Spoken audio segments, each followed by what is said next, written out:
I've read 12 of Jack Edwards' book recommendations, so you don't have to. Though, you might want to stop what you're doing and go read them, because some of them are very good.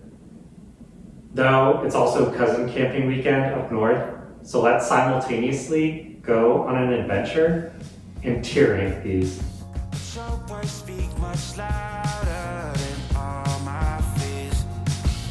Sometimes I just wanna disappear. All right, we made it. This is an awesome place. I can't believe I'm here. I'm so excited to spend time with my family.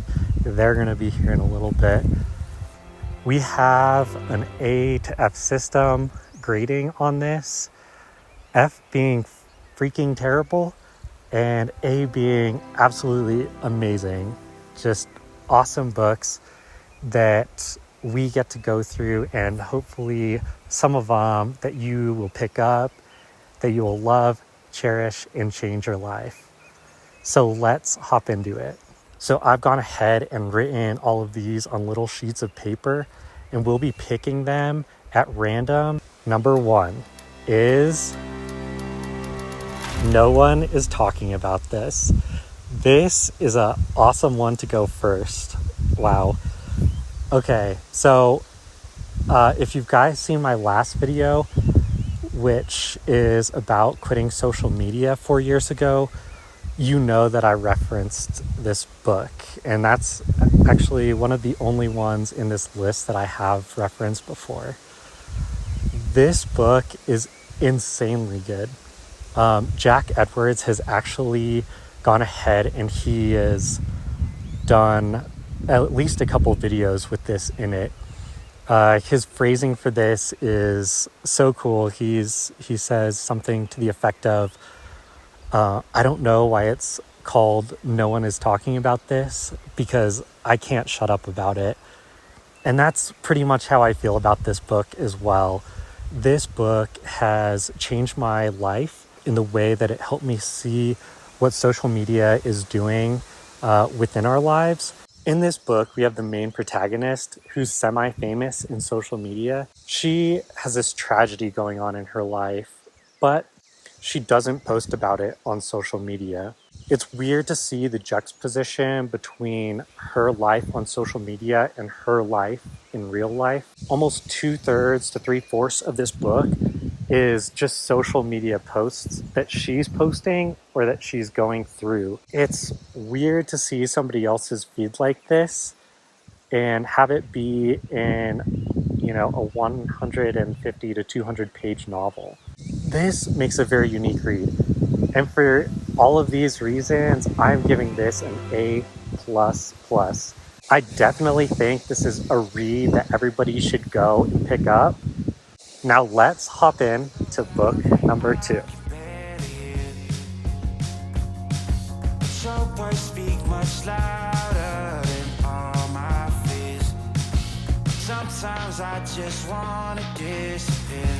And for book number 2, here we go. Normal People. Ooh, second one coming out. It's gonna be pretty controversial.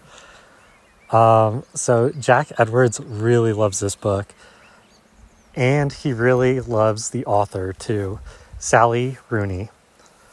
Now here's the thing, I'm not saying that this is a terrible book by any means. It definitely has good characters to it. I just think it was in some ways kind of formulaic. There were a couple of times where I was like, that's an interesting plot twist. But it's mainly about these 2 people who are growing up together, going through high school as lovers and then college too. In high school, they kind of don't tell anybody that they're going out, and kind of same thing with college. They're very weird about their relationship, but it's also just kind of meh, in my opinion.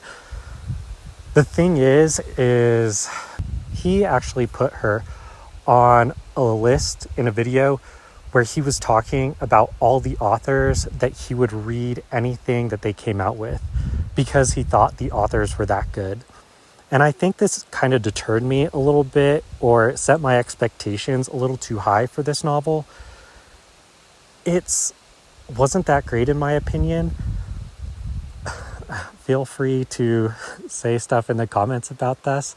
That and Sally Rooney has something that is very unique to her writing that I've seen, is that she doesn't use quotation marks. She just goes ahead and she writes in dialogue, and you kind of have to figure out if it's dialogue or if it is not. Now, in some aspects, this is completely fine. This is actually really good on her part because when you're reading, she makes such a good effort at this that you kind of know when people are talking or not. But I did have to go ahead and reread some sentences and even a couple of sentences or paragraphs just to see if these people were talking or if it was just part of the scene. It just seemed like it was being different in writing just for being different at it. If you haven't read this, I'm just going to go ahead and say that I give it a C rating. This is just a very average book in my opinion. These are just normal people. The writing was average.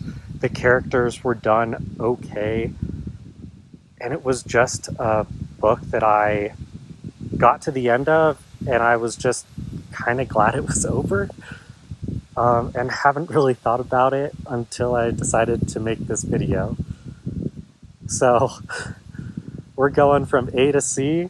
Let's see where book 3 will take us. Sometimes I just wanna disappear. All right, so book 3. We're in the trees. Hopefully there's less wind now. Sorry if this is all coming through on the mic. Gonna try and fix it in post. We're gonna see what's happening. Anyway, book 3 is Piranesi? I'm not entirely sure how you say it.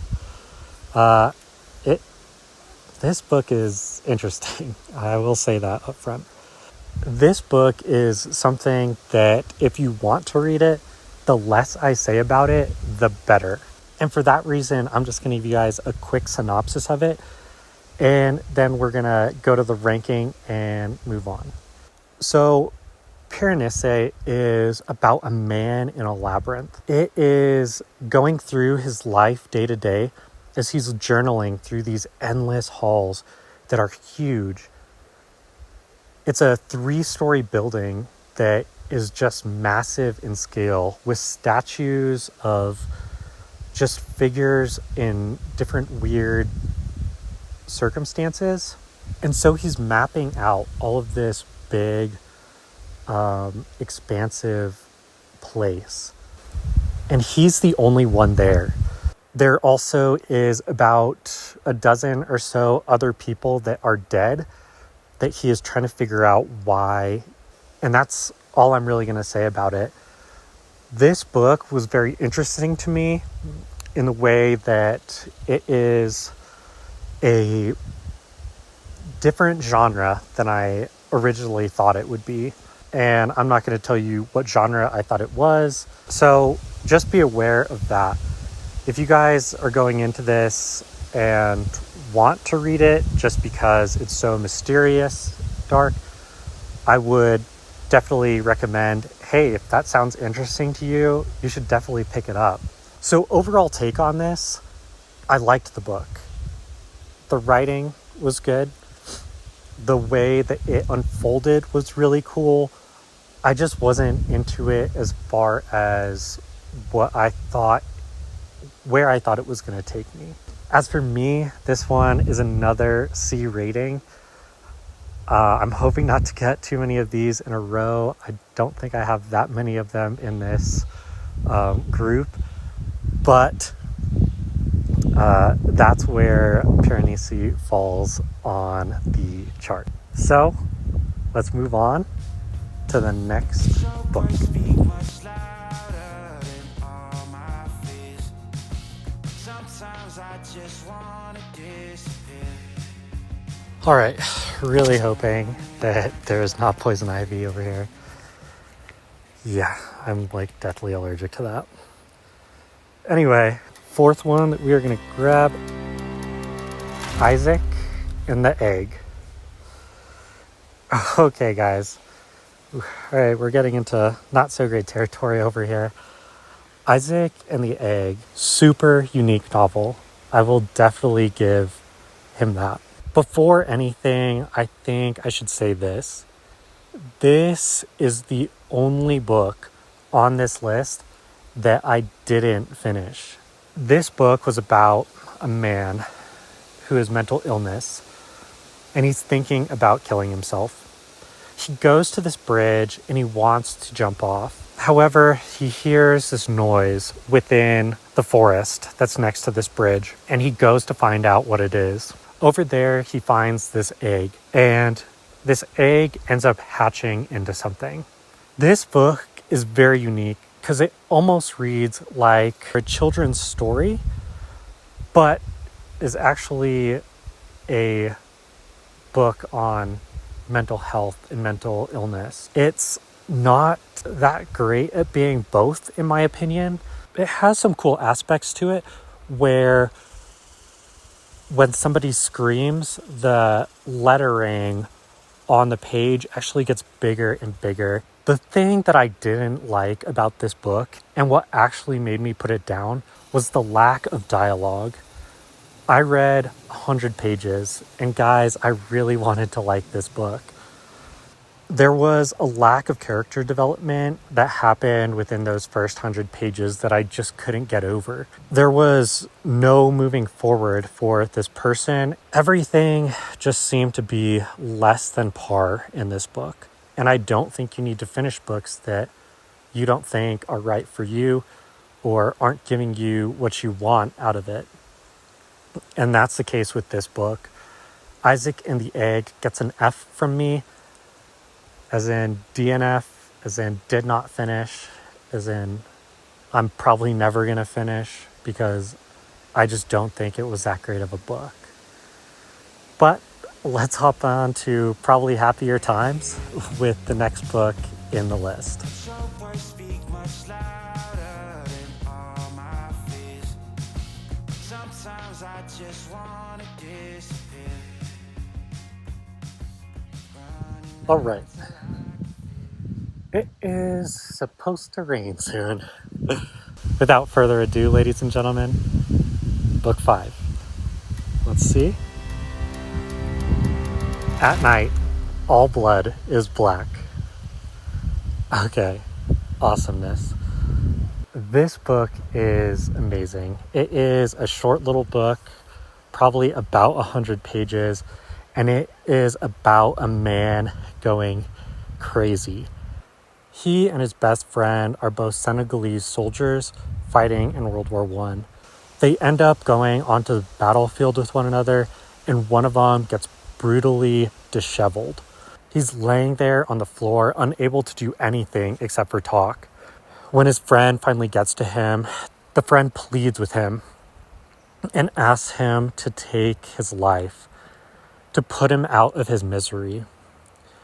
But the protagonist can't. He's unable to part with his friend, and he sits there with him for hours as he bleeds out and dies. After this happens, the protagonist ends up going mad and starts going on a killing spree against the enemy to try and avenge the death of his friend. It's just about seeing a man go into madness and the memory of his friend dying little by little. This is an amazing book to read, and I give it a ton of praise. The fact that it is so short, yet so impactful, is a testament to the great writing that's put into it. I highly recommend this book. This one goes on the A tier. Speak much louder than all my fears. just wanna disappear. Before all the flies eat me, let's move on. And here we go to Know My Name by Chanel Miller. All right, so many good things can be said about this book. Let's start off with a quote. This is from Chanel Miller. In January 2015, I was 22, living and working in my home of Palo Alto, California. I attended a party at Stanford. I was sexually assaulted outside on the ground. 2 bystanders saw it, stopped him, saved me. My old life left me, and a new one began. I was given a new name to protect my identity. I became Emily Doe. This book is unfortunately a true story. It's an autobiography done by Chanel Miller after the events of the quote I just told you. This was a very high-profile case in the United States, as A, they knew who did it, and B, they had DNA evidence of this person doing it. But as Chanel finds out that this injustice was going to be an injustice for the rest of her life. The man who did this to her ended up getting 6 months in jail and then being on probation. Chanel, being a survivor of a rape, was an atrocious thing in and of itself. But her description of what she had to go through, aka the process of the legal system within the United States, was just heart-wrenching. It shows us the brokenness of the system that we have here in dealing with these crimes, even one that is so cut and dry as having caught the perpetrator in the act and having DNA evidence of it. This was a story that was hard to read, and at the same time, it was something that was such a page turner because of the eloquence of how she conveyed her emotion throughout the whole process. This is one of my favorite books on this whole list, and for that, I'm giving it an A+ rating. You guys should definitely check out this book. Chanel did an amazing job at writing it, and I really hope that her story impacts us enough to get a change moving.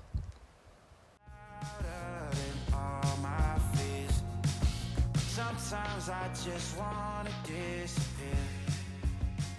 And let's move on to book number 7. This is How You Lose the Time War. One of my favorite book covers to animate. It's not one of my favorite books, though. I will say that I definitely liked the originality of this book. On a span of blasted ground, she finds a letter. It does not belong.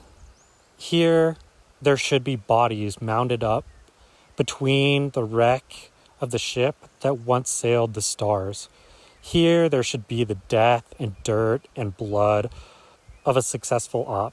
There should be moons disintegrating overhead, ships aflame in orbit. There should not be a sheet of cream-colored paper, clean save a single line in a long trailing hand. Burn before reading. This is a great masterpiece in originality. The authors who made this are describing 2 beings that are trapped in a time war. They're both girls, and they're both writing love letters to each other as they are going through trying to win a war within time. It is an ambitious goal, and one that I don't think they pull off This book was something that I was dying to read, something that really caught my eye, as Jack doesn't usually read sci-fi books. I think the writing of it was a little too frilly for my taste. It was a little bit over the top in some points, and I just didn't think it matched with what these two were trying to get across. Wrapping this up, this book is a good read if you're liking something that has very eloquent writing and also has a very, very unique storyline. However, these things in my mind did not clash the way that I wanted them to. And in fact, I think that the authors could have really toned down the writing and it would have been a lot better of a book. This is not to say that I dislike ambitious and frilly writing. In fact, we are going to be going through a couple of books that haven't come up yet, that the writing style is actually one of the things that I like most about it. The thing that, with all its frills, is something that is great. In this case, it was just hard to track. So for this reason, and I'm very sorry to say this gets a C from me. I know, I can see it too. Okay, so what we have here is A's, C's, and F's. And you are probably wondering, is there going to be any middle ground in this series? Yes, there is. I will tell you now, I can't say how many there are, but we have 5 more to go. And so let's go ahead and get through them and move on to book number 8. Sometimes I just wanna disappear. Darkness coming in all around us. Yeah, let's hope all these clouds move. After a while, at least. The next book. Huh. I think I see my brother coming in.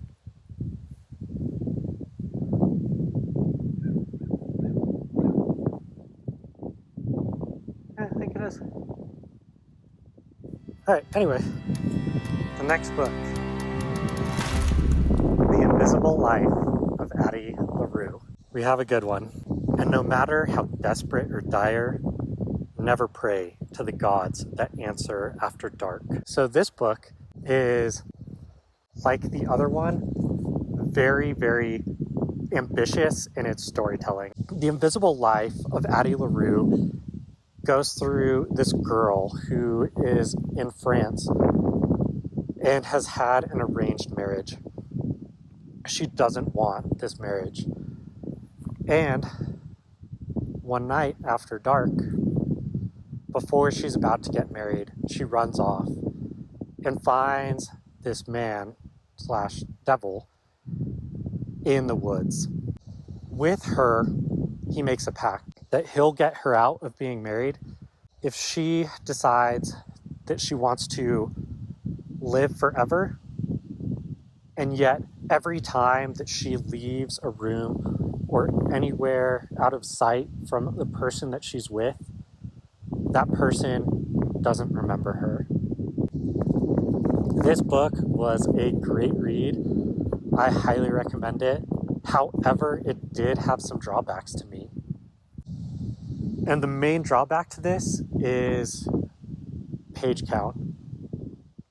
Unlike some of the books that I've said are on point with their wordiness and making such an impact within those words, I think Addie LaRue just had too many chapters and words in order to make it something uniquely special to me.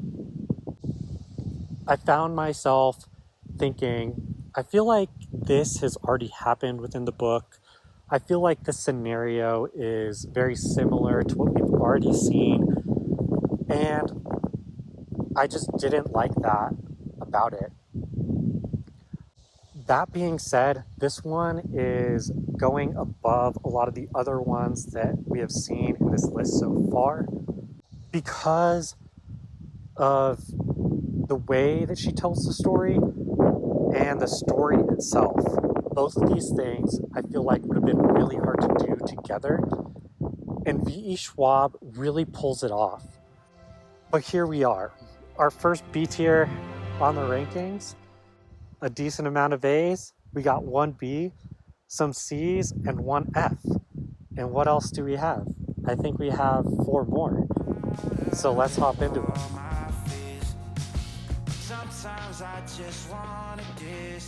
Okay, it's been a while. Cousin camping was great, but we ended up getting rain and I had to stop filming, as you can very much see from these shots. That being said, the rest of the weekend went awesome. We had about 20 cousins come up and just an overall great time. So today we're going to finish off the last 4 books that we have, and I'm really excited for these ones. As I was getting the papers together, I was like, oh wow, yeah, like these are some really good ones. And yeah, also some interesting ones. I'm glad my mom died. Really great title for a book. But how did the actual book go? It's strange how we always give big news to a loved one in a coma, as if a coma is just a thing that happens from a lack of something to be excited about in your life. Okay, so this book is actually a biography, an autobiography by Jennette McCurdy. And she was a child star on like Disney programs. The main thing about what she is going through is actually how her coming up into fame was very much driven by her mother and her mom's wanting to be in fame when she was a child, and then really pushing that onto her. Jennette goes into some deep memories on some not so great things about the industry of child stars and stuff like that, as well as just some of her own horror stories as far as growing up with somebody who is so willing to do a lot to get you famous. I think Jennette did a really, really good job. I think you can see a lot of cathartic moments come out of it. She definitely is somebody who is articulate with her words and writing style. And you could definitely feel a lot of the stuff she was feeling, but it just didn't seem as authentic to me as other books, autobiographies, such as Know My Name, that we already talked about in this video. I think maybe if I hadn't read Know My Name by Chanel Miller, then I probably would have given this one an A rating. However, since I did and I had the two to compare to, I definitely think that Chanel Miller's Know My Name is definitely a step above what you get with I'm Glad My Mom Died. So this one gets a B rating from me. Sometimes I just wanna disappear. Running until I can feel. Cool, so we got some snow on the ground. Pretty good stuff. We're actually pretty close to a ski hill over here. It is open, but they have to make some of their own snow. Anyway, On Earth We're Briefly Gorgeous by Ocean Vuong. Nice. All right, so this one is, spoiler alert, one of the top rated ones on this list.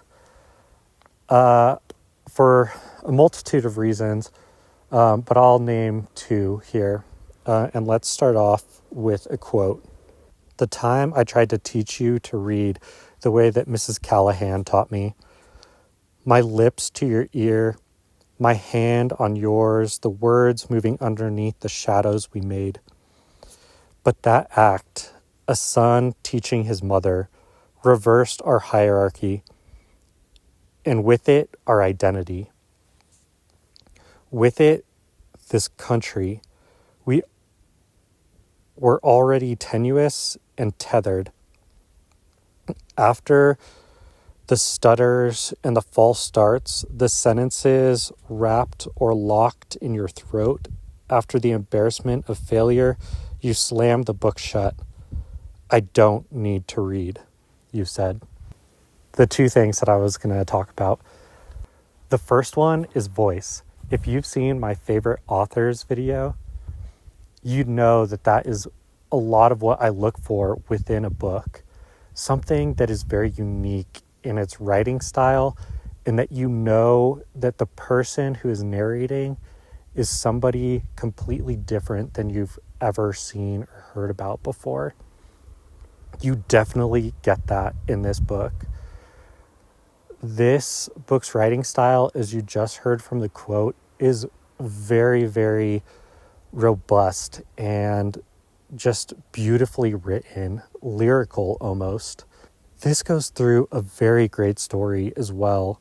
So it's not just great writing for great writing's sake. The quote we just went over is about the boy, the main boy in this novel, trying to teach his mother to read. And the whole premise of this book is him writing letters to his mom that he knows she'll never read. And this just makes it so very authentic in his writing, where he can say whatever he needs to say, because even though he's writing to his mother, he knows that she'll never be able to read it. And so he's fine with opening up to her. I could go into a lot more detail on everything that's happening in this book, but I think this stuff should unfold before you as you read. And if I haven't already given it away, this one definitely hits A tier. It's right up there in the top, and I definitely think you should give it a read.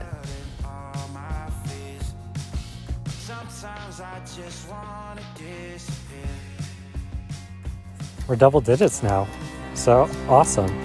In Memoriam. Gaunt finished reading the last In Memoriam. He had known 7 of the 9 boys killed. The longest In Memoriam was for Clarence Roseveare, the older brother of one of Elwood's friends. As to Gaunt's own friend and enemy, Cuthbert Smith, a measly paragraph had sufficed to sum him up. So just like the last book that we were talking about, On Earth We're Briefly Gorgeous, there are also 2 main things that made me think very, very highly of this book. And one of them, of course, is voice, like we talked about previously. But let's put that aside for now and talk about the other one that really wasn't present within the last book we were talking about, and that is stakes. So In Memoriam is a queer war novel that follows essentially 2 main protagonists through their journey of World War I. This is going from them being in school almost at age to become soldiers, and then them enlisting into the war and going off to war in separate ways. However, just from the first page, you start reading something called an In Memoriam. And I actually didn't know what this was prior to reading this book. Newspapers would print In Memoriams about people who had died within the war. So you start reading these from the first page to maybe the 5th or 6th. And At first, I was like, what is the point of this? Why do I need to know this? I don't know any of these characters.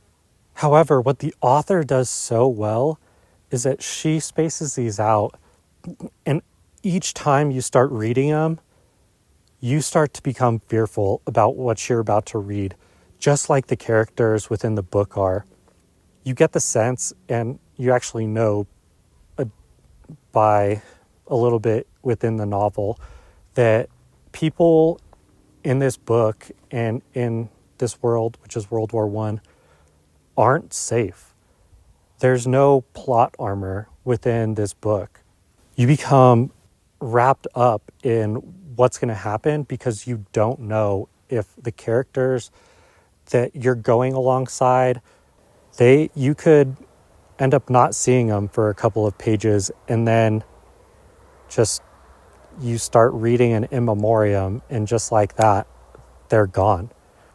You just see their name on a page, and you just know that they're not going to be in the rest of the book. And it's kind of terrifying and heart-wrenching. And I think that Alice Winn definitely got this down.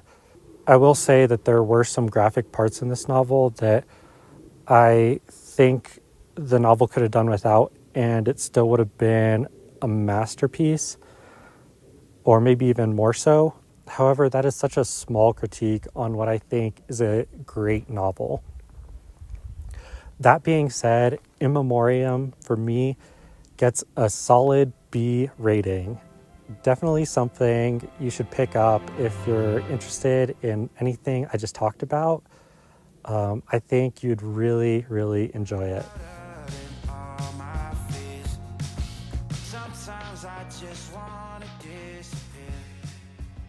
Guys, we made it. Book number 12. Before the coffee gets cold. All right, we have things to talk about. Namely, how I might be very controversial in my opinion on this.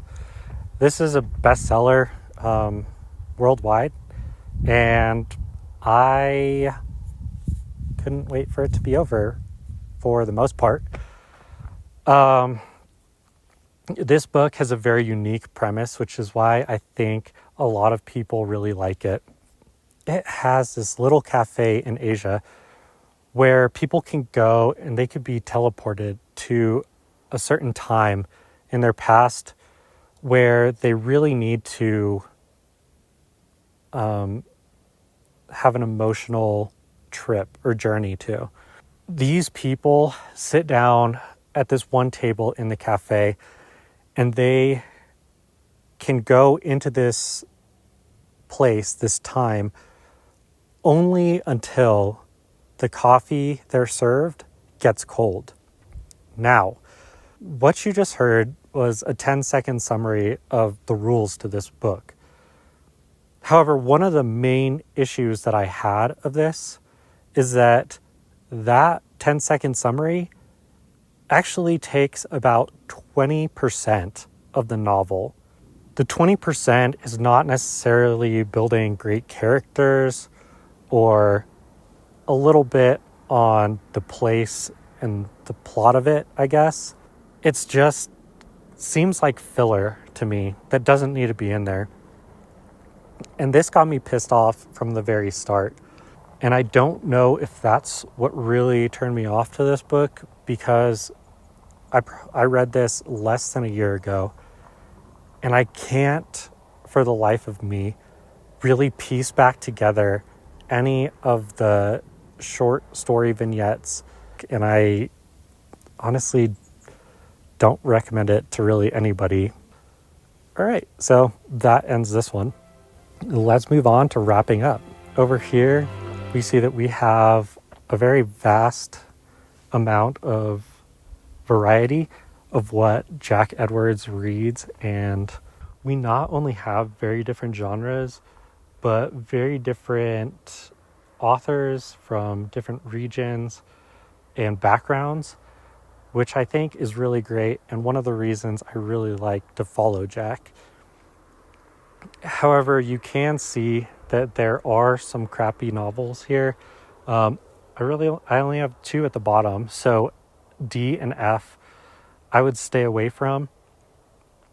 But anything C and above, like, it was actually really good to read all of these, and except for the bottom two. Just glad that I read them, regardless of if it's A or if it's C. I think the overall takeaway here is that, yes, Jack does have some really good recommendations, ones that have changed my perspective on writing in general and just the way that people tell stories and the stories that people live. I just want to thank you guys for sticking around for this. If you made it to the end of the video, I appreciate it.